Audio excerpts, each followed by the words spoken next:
கர்த்தருடைய பரிசுத்த நாமம் மகிமைப்படுவதாக.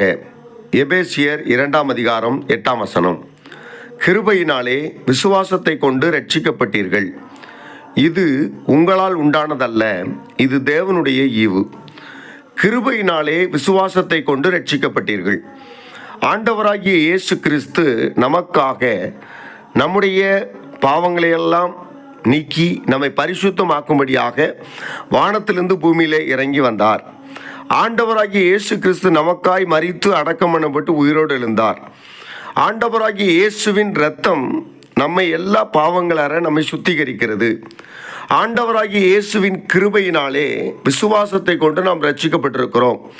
ஆண்டவராகிய இயேசு கிறிஸ்து நமக்காய் சிலுவையிலே அடிக்கப்பட்டதினால், இரத்தம் சிந்தினதினால் கிருபை நமக்கு உண்டாயிருக்கிறது.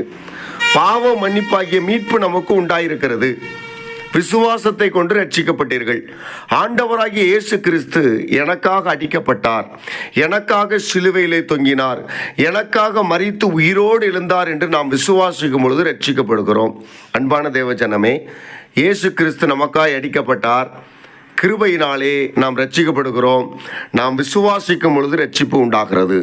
இது நம்முடைய பலத்தினாலோ திறமையினாலோ ஞானத்தினாலோ அல்ல, இது தேவனுடைய ஈவு, அதாவது தேவனுடைய பரிசாக ரட்சிப்பு கிடைத்திருக்கிறது.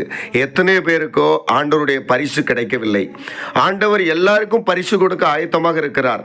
ஆனால் நாம் அந்த பரிசை பெற்றுக்கொள்ளும்படியான கிருபையை கர்த்தர் தந்ததுக்காய் ஸ்தோத்திரம்.